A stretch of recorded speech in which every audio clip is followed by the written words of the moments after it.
Signé Furax.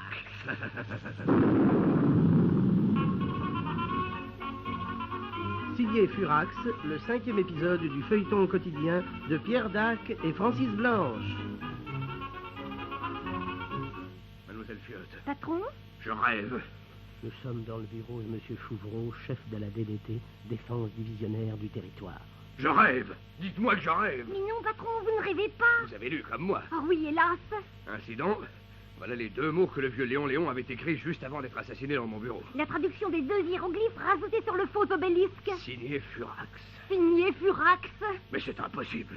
Je ne peux pas y croire. Furax. Non, non, non, non, Oh, non. allons, monsieur Fouvreau, ne vous énervez pas. Allez voir. C'est un monsieur. Bon, faites entrer. Eh, vous, là. Par ici. Commissaire Socrate de la PJ. Bonjour Fouvreau. Vous ici? Eh bien, on ne se gêne plus. Mais je sais, mon vieux, je sais. Vous n'aimez pas mélanger les polices. La DDT n'est pas une police. Alors oublions ça, je vais vous parler. Un instant. Tenez, mademoiselle Fiotte. Voilà 40 francs. Allez vous acheter des caramels. Oh, bah quelle boîte. Salut. Je vous écoute. Mon cher Fouvreau, Furax est revenu. Furax?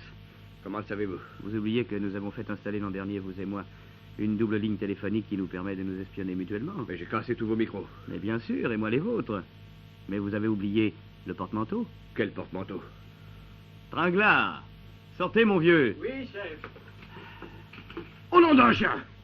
Mon porte-manteau Henri II. Eh oui, mon cher, c'était un de mes inspecteurs déguisés en porte-manteau. Bien joué, Socrate.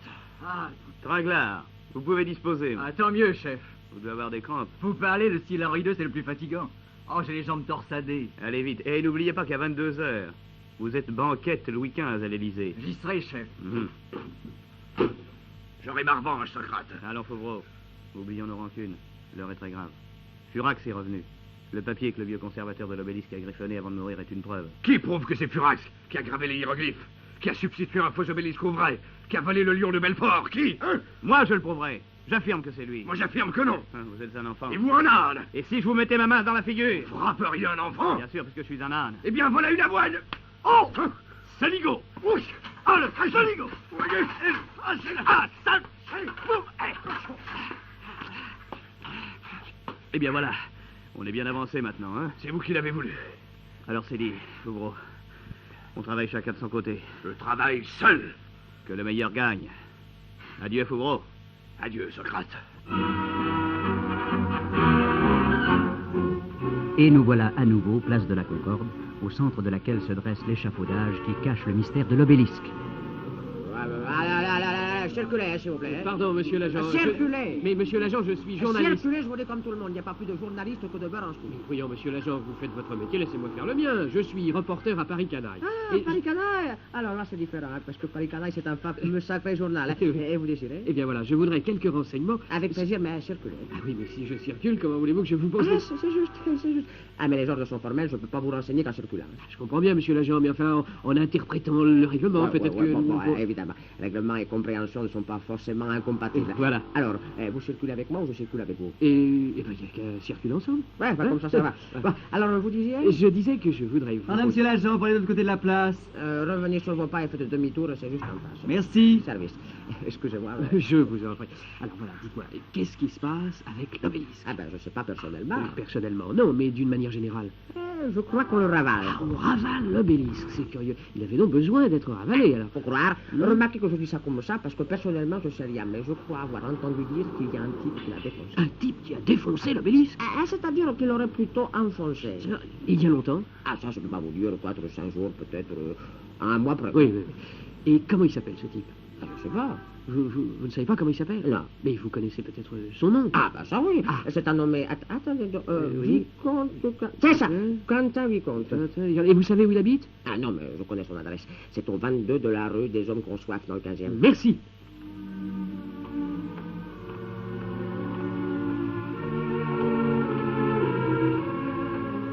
Voyons voir, 18... 20? Ah, c'est ici. Pardon, madame. Monsieur Quentin Vicomte, s'il vous plaît. Quentin Vicomte! Et c'est au second, dessous du troisième, au-dessus de la console. Prenez l'ascenseur, l'escalier est en dérangement.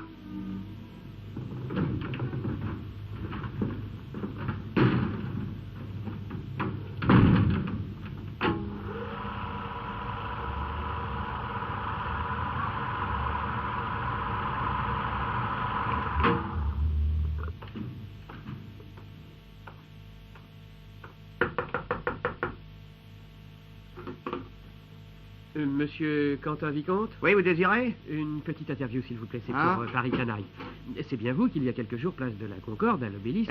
Doucement, doucement, hein. Je veux bien vous répondre, mais à condition que vous me ferez, moi, une publicité exclusive, hein. Accordé d'avance. Dites, je veux ma photo en première page pendant 15 jours. moi. Entendu. Puis alors, en dernière page aussi, hein. D'accord. Bon, puis alors, dans celle du milieu, Oui. à 6 mois, à 15 ans, en militaire, en fiancé, en marié, en divorcé. Oui. Et puis alors, attends, une édition spéciale où je serai représenté tout nu, avec un chapeau chinois sur la tête, hein, et les pieds dans une paire de chaussons fourrés aux pommes. D'accord. Ah, dites, des slogans publicitaires, hein, comme Quentin Vicomte, le nom qui monte. Entendu. Alors, attendez. Aussi, Quentin Vicomte, le témoin qui compte. C'est d'accord, c'est d'accord. Voilà. Ah, bon, alors, maintenant, racontez. Bon, et alors le soir que c'est arrivé, Oui. j'étais un peu parti, quoi. J'avais bu beaucoup, non, mais enfin, juste assez que ce soit un peu trop, quoi. Oui, Et puis oui. alors, je me rappelle plus bien, mais ce qui est sûr, c'est que j'ai voulu donner une tape amicale à l'Obélisque et que mon bras il rentrait dedans. Et puis Et puis, c'est rien d'autre. Bah quoi, vraiment rien? Non. Tout ce que je peux vous dire, Oui. c'est que c'est Monsieur Fouvreau, Monsieur Fouvreau, le oui. directeur de la DDT, Oui. qui s'occupe de l'affaire. Parfait, je file. Dites, ma publicité.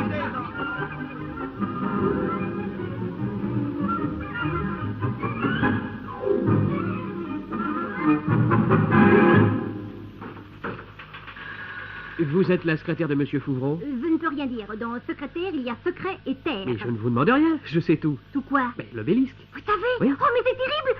Et vous allez le publier dans Paris Canaille? Et comment? À moins que... Que quoi?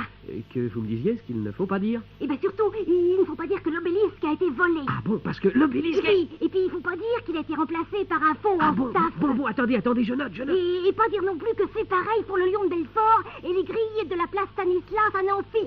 Bon sang, quel papier formidable! Quoi? Je veux dire que quel papier formidable j'aurais fait si vous n'aviez pas été là. Ah bon, et surtout, surtout ne pas dire que tout ça c'est signé. C'est signé comment? Jurez-moi que ça ne sera pas publié, hein. Pas plus d'1 million d'exemplaires, je le jure. C'est signé Furax.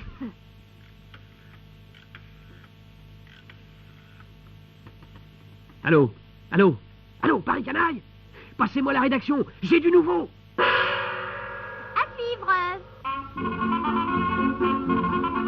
C'était signé Furax, 5e épisode, avec Jean-Marie Amato, Claude Dassé, Édith Fontaine, Paul Leperson, Robert France, Laurence Riesner et Maurice Biraud. Et de qui la mise en onde? Mais Pierre Arnaud de Châssy-Poulet, voyons. Signé Pierre Dac et Francis Blanche.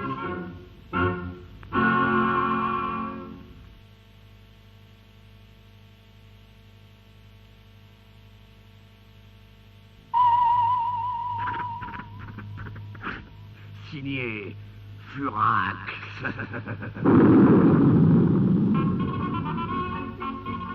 Signé Furax, le 6e épisode du feuilleton quotidien de Pierre Dac et Francis Blanche.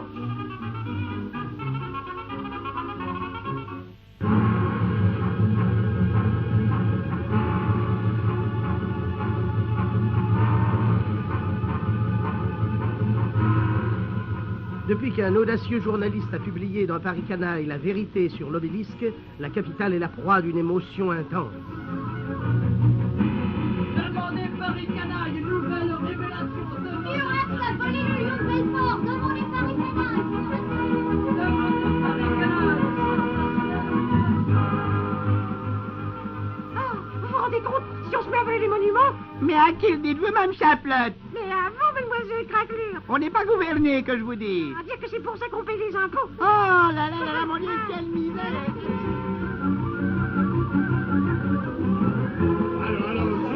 Alors, s'il vous plaît, alors.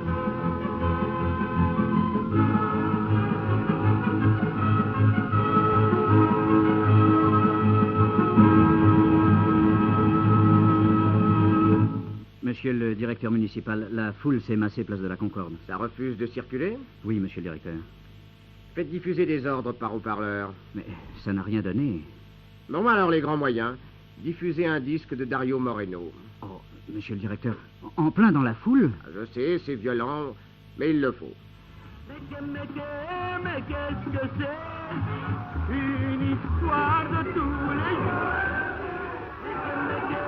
Oh, les lâches, ils ont osé. Des femmes, des enfants. Sauf qu'ils brûlent. Dispersons nos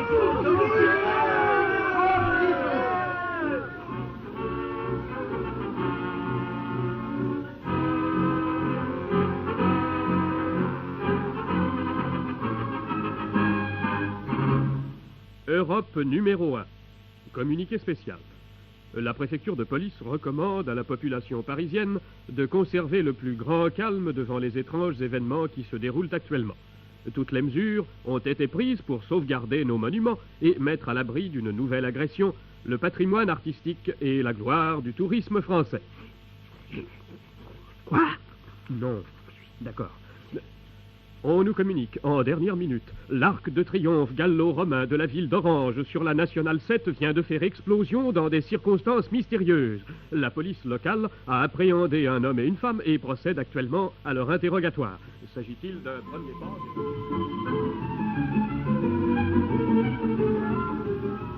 Mademoiselle Fiotte. Monsieur Fouvreau? Prévenez le chauffeur, je pars pour Orange. Pour Orange? Avec quelle voiture? La Citron. Oh, pourvu qu'il n'y ait pas de pépin.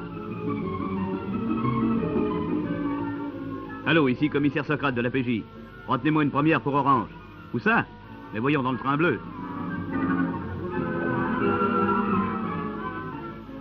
Inspecteur Asphodel, monsieur le commissaire, où a-t-on mis les 2 touristes suspects pris en flagrant délit devant l'Arc de Triomphe d'Auguste? Dans la pièce à côté. Bon, amenez-les ici, je vais les interroger. Dites à votre collègue Ménélas Pompée de venir nous donner un coup de main. Il va y avoir du sport, patron. C'est probable, allez, vite, dépêchez-vous. Oh, Ménélas, amène-toi. Allez hop, vous autres. Monsieur le commissaire Guillaume d'Orange vous fait l'honneur de vous interroger. On n'a rien fait, monsieur le commissaire. Rien fait. Qu'est-ce que vous dites, hein? Je dis, monsieur le commissaire, que ma femme et moi, nous n'avons rien fait de répréhensible. Oh là! C'est pourquoi vous me giflez? Moi, je vous ai giflé? Mais vous- Répétez-le que je vous ai giflé. Mais monsieur le commissaire, Vous voulez que je vous donne une autre paire de gifles pour vous apprendre à dire que je vous ai giflé? Mais vous êtes... Oh! Tenez, vous l'avez. Et osez répéter maintenant que je vous ai giflé. Non, monsieur le commissaire. Ah, vous avez de la chance. Dites-moi un peu ce que vous et votre femme fabriquiez devant l'Arc de Triomphe d'Auguste. Mais on l'admirait, monsieur le commissaire. Ah, vraiment? Oui. Vous l'admiriez? Oui, très bien. Avec une cigarette allumée à la main. Tu vois, Alfred, je te l'avais bien dit qu'on ne garde pas une cigarette allumée pour admirer l'Arc de Triomphe. Mais non, je ne l'ai pas gardé allumé, je l'ai éteint. Ainsi, vous avouez l'avoir éteinte. Ben oui, monsieur le commissaire. Et comment, s'il vous plaît, l'avez-vous éteinte? Ben, c'est-à-dire que... Tu vas répondre, oui? Mais je sais pas. Asphodel, Ménélas, un petit coup d'aspirateur pour aider les aveux de monsieur à sortir. Arrêtez de cogner. Qu'est-ce que tu dis? Qui c'est qui t'a cogné? Ben, personne, monsieur le commissaire. Ah bon? Alors, cette cigarette... Je l'ai éteinte en l'écrasant sur la face d'un des piliers. Mais allez donc, bourreau de saligo! C'est bien ce que je pensais. Et alors ça a fait éclater l'arc qui s'est pulvérisé en 1000 morceaux. Tu entends, ordure? C'est toi qui as fait éclater l'arc de triomphe d'Auguste! On ne savait pas qu'il était à Auguste, monsieur le commissaire. Tu vas nous payer ça, mon bonhomme. Allez, les gars, au boulot, s'il vous plaît! On me fait mal, Monsieur là. le commissaire On me Guillaume fait d'Orange, mal. que se passe-t-il? On me frappe et je suis douillet. C'est vous, mon ami. Oh, monsieur Fouvreau, quel honneur, monsieur le directeur. Je vous en prie, asseyez-vous, monsieur le directeur. Je suis à vos ordres, monsieur le directeur. J'étais justement en train Oui, je de... sais, j'ai tout entendu. Commissaire Guillaume d'Orange, vous êtes un crétin. Mais certainement, monsieur Bien Fouvreau. fait. Taisez-vous. Ainsi, ce que vous reprochez à cet homme, c'est d'avoir fait éclater l'arc de triomphe en écrasant sa cigarette dessus, et vous ne vous êtes pas demandé pourquoi il avait éclaté. Ah, mon Dieu. Oh, par exemple... Ah, vous y êtes à présent. Il a éclaté parce qu'il n'était plus en pierre, mais en baudruche. Vous n'êtes donc au courant de rien. De l'obélisque en staff, du lion de Belfort anti-suspendieux, des grillons en bois de la place Stanislas à Nancy. Non, vous ne savez rien. Rien. Et maintenant, l'arc de triomphe d'Auguste. La série continue. Avez-vous un morceau de débris? Quelque chose? Oui, tout de suite. Voilà, monsieur Fouvreau. Voyons. Quelque chose d'écrit dessus. On distingue mal. Il faudrait le tendre. Aidez-moi, voyons, allons, vous autres, aidez-moi. Tirez fort. Là, ne bougez plus. On voit mieux. Commissaire Guillaume d'Orange, qu'est-ce que vous lisez? Eh bien... Voilà. Signé Furax. Signé Furax. Comme c'est étrange. Commissaire Socrate, qu'est-ce que vous venez faire ici? Simplement vous exprimer mon étonnement. À quel propos? Je croyais que Furax s'était retiré des affaires. À suivre. C'était Signé Furax, 6e épisode, avec Jean-Marie Amato, Claude Dasset, Édith Fontaine, Paul Leperson, Robert France, Laurence Riesner et Maurice Biraud. Et de qui la mise en onde? Mais Pierre Arnaud de Chassis-Poulet, voyons. Signé Pierre Dac et Francis Blanche.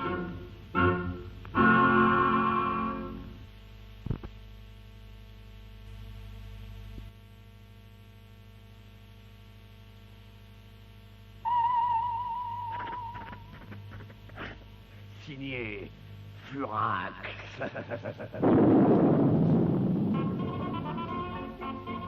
Signé Furax, le 8e épisode du feuilleton quotidien de Pierre Dac et Francis Blanche.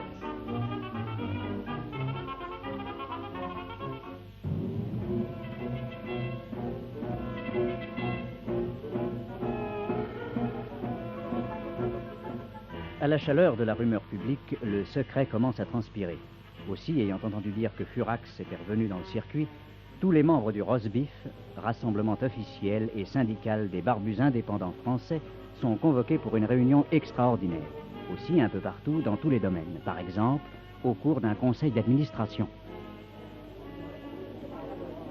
Messieurs, en ma qualité de rapporteur du budget de notre entreprise, c'est avec la plus grande joie que je vous donnerai lecture du bilan que j'ai soigneusement et un peu de silence, je vous en prie, et scrupuleusement établi, mais malheureusement, que voulez-vous, ce sera pour une autre fois.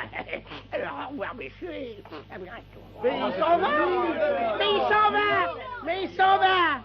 Mais où allez-vous, mon vieux? Où allez-vous d'abord? Où je vais, messieurs? Je vais à la réunion du Rosbif. Dans le nid douillet d'un couple d'amoureux. Oh, mon chéri, je suis heureuse. Je t'aime.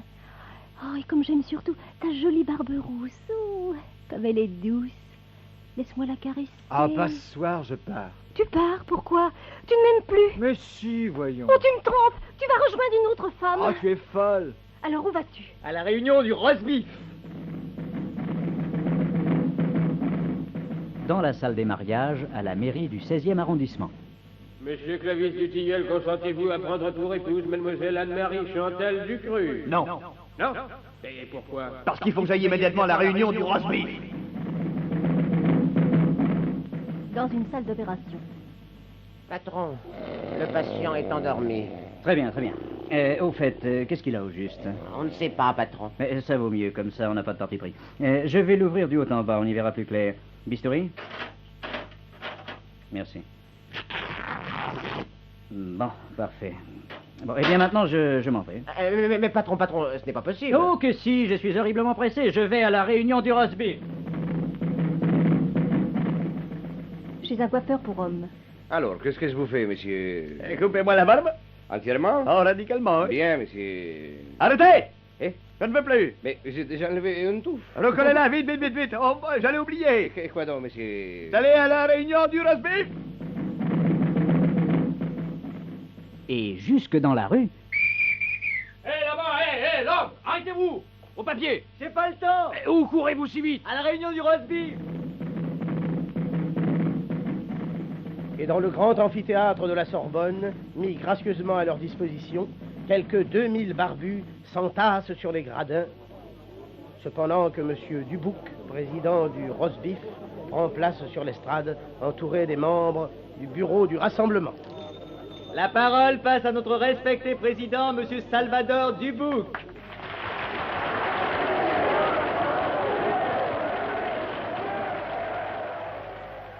Messieurs et chers collègues. Merci. Vous êtes, je pense, à peu près tous au courant de la raison qui a motivé la cause de cette réunion extraordinaire. Furax! Oui, mes chers collègues, Furax. Furax, que nous avons bien légèrement cru disparu à jamais, recommence à faire parler de lui. Vous connaissez les incroyables et récents événements qu'il a eu l'audace de signer impudemment. Nous connaissons bien l'homme, il est capable de tout. Je déclare donc le roast beef en danger et je propose que soit créé un comité des usagers de Furax, afin que soient prises toutes mesures d'urgence, autant pour nous défendre que pour attaquer. Nous prendrons les armes. Nous prendrons à son endroit et s'il le faut à son envers des sanctions économiques. Non, nous lui ferons la guerre. Oui, on la lui portera à domicile. Et nous vaincrons parce que nous sommes les plus faibles.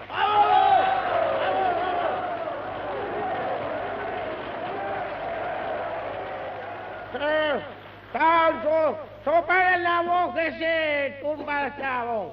Savon, s'il vous plaît. Silence, monsieur, silence. Monsieur Herbert Epps, président du BIFTEC, c'est-à-dire du Barbouzing interfédéral des territoires européens et continentaux, demande la parole. Monsieur Epps, nous vous écoutons. Si ça n'était pas né, tout n'était pas caché, ça. Et tout n'était pas pour, c'est Furax, c'est planté comme tu disais. Et même, apprendre ma voix, parler plus à Furax et Ça, c'est un homme. Je pense être votre interprète en disant que la déclaration de M. Epst est digne d'être prise en considération. Il faut compter avec les barbus alliés dont le concours nous est certes pleinement acquis à condition que leurs intérêts soient sauvegardés. En conséquence, je résume ainsi notre inébranlable position. Tous d'accord, tous unis, tous ensemble, et chacun pour soi. Très bien.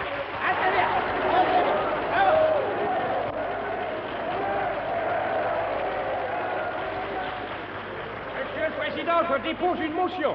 Laquelle, monsieur le Barbouzier? Je pose ma candidature comme délégué pour reprendre contact avec ceux qui nous ont si merveilleusement défendus au temps de la grande affaire des barbus. J'ai nommé les détectives privés Black and White. Excellente idée.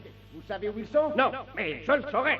Je mets la motion de monsieur le Barbouzier aux voix par oui ou par non. Pour? Oui! Avis contraire? Adopté. Monsieur le Barbouzier, dès demain, vous partirez à la recherche de Black and White.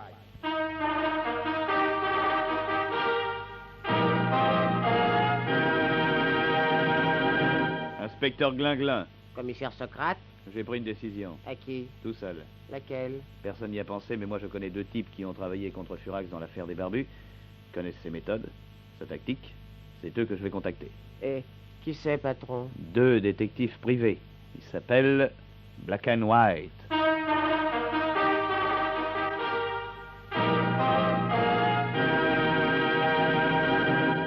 Mademoiselle Fiotte. Monsieur Fouvreau? Personne n'y a pensé, mais je connais deux types qui ont travaillé contre Furax dans l'affaire des barbus. Ils connaissent ses méthodes, sa tactique. C'est eux que je vais contacter. Et qui c'est, patron? Deux détectives privés.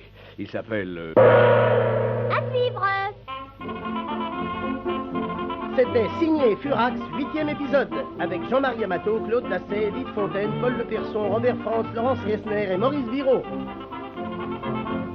Et de qui la mise en onde? Mais Pierre Arnaud de Châssy-Poulet, voyons. Signé Pierre Dac et Francis Blanche.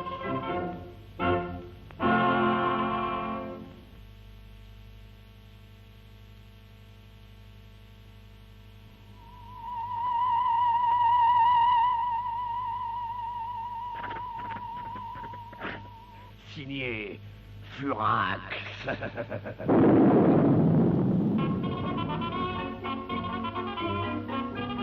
9e épisode.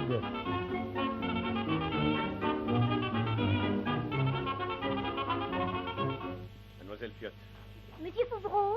je vous ai demandé hier de trouver où se cachent les deux détectives privés. Et Black and White? Oui, monsieur Fouvreau. Vous avez cherché? Oui, monsieur Fouvreau. Vous avez trouvé? Non, monsieur Fouvreau. Vous êtes une idiote. Oui, monsieur Fouvreau. Je suis pas secondé. Non, monsieur Fouvreau. Appelez-moi Alexandre. Bien, monsieur Alexandre. Mais non, triple buse.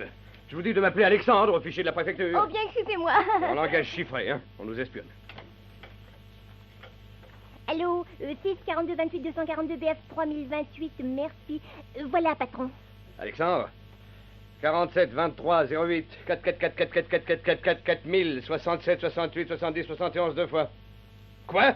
Mais bougre de 59,7, c'est votre métier. 80 528 et plus vite que ça. Sinon, c'est un coup de 42 dans le 88. C'est insensé. Appelez-moi Jérôme. Bien, monsieur Jérôme. Oh, bah, il m'a encore viflé. Oh, bah, c'en est ma claque de cette boîte, moi. Possible. Allô, Jérôme? Black and White, détective privé. Pas d'adresse? Oh, nom d'un chien, nom d'un chien. Tout le monde dans mon bureau! Tout de suite! Silence! Écoutez-moi tous. Vous avez 2 heures pour me trouver l'adresse des détectives Black and White. C'est compris? Parfaitement, allez, filez. Remuez ciel et terre. Mais ramenez-moi un résultat. Je veux savoir où ils se cachent, ces deux-là. Vous avez 2 heures, compris? À la mairie du 11e. Effectivement, inspecteur, j'ai un nommé Black qui est né le 14 juin 1912. Et je me fous de sa date de naissance, je veux son adresse. Mais c'est l'état civil ici, inspecteur. Ça va, merci. Ah, inspecteur, attendez. Quoi? Une précision. Laquelle? Du sexe masculin. Je m'en doutais.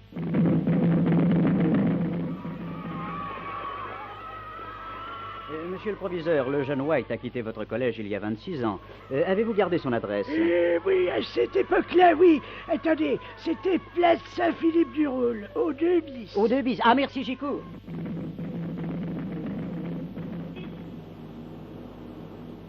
Le 2 bis. Oui, monsieur l'agent. Mais ça n'existe plus, monsieur. Il y a 20 ans qu'on a percé l'avenue Franklin Roosevelt. Vous voyez, c'était là. Ah non, d'un chien. Vous ne voulez pas le 15 ou le 18? Non, non, merci, ça ne fait pas l'affaire.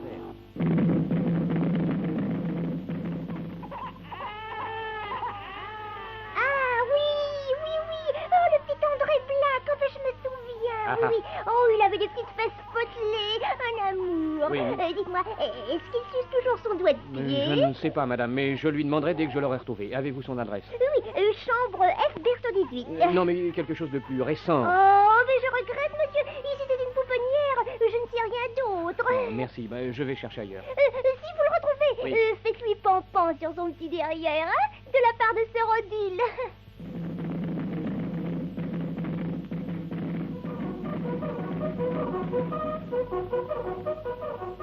Soldat White! Ah oui, je me souviens, oui. Oh oui, je me souviens. Mauvaise tête, bon cœur, garde à vous, repos, mauvais soldat, oui. Oui, mon colonel, mais son adresse. Son adresse. Ah oui, oh oui, adresse, beaucoup d'adresses, surtout pour éplucher les pommes de terre.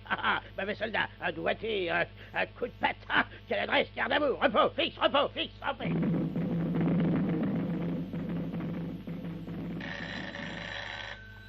Allô? Oui, ici Air France. D'accord, nous allons consulter nos listes depuis 1951.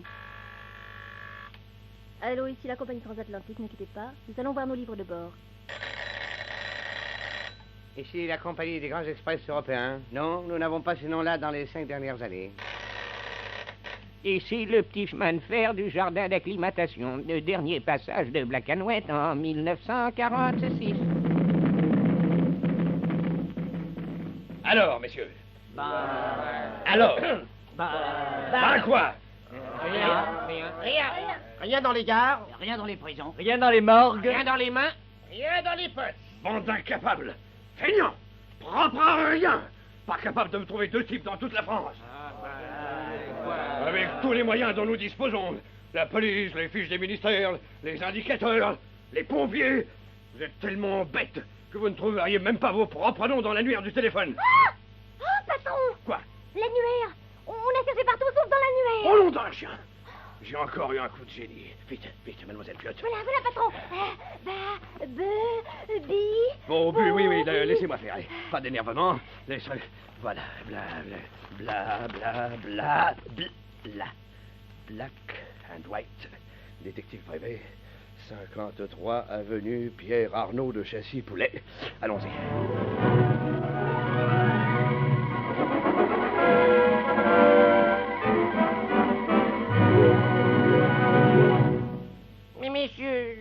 sûr qu'ils n'habitent plus ici depuis 5 ans. Où sont-ils? Je ne sais pas. Tout ce que je sais, c'est que je fais suivre leur courrier à la poste restante. Où ça? À Barbezieux. Barbezieux. Eh oui, j'aurais dû m'en douter. C'est bon, j'y vais dès ce soir. Où, monsieur Fouvreau? Eh bien, À vivre. non, à Barbezieux. C'était signé Furax, 9e épisode. Avec Jean-Marie Amato, Maurice Biraud, Édith Fontaine, Claude Dasset, Paul Leperson, Robert Franz Laurence Riesner et les auteurs. Et de qui la mise en onde? Mais Pierre Arnaud de Chassy-Poulet, voyons. Signé Pierre Dac et Francis Blanche.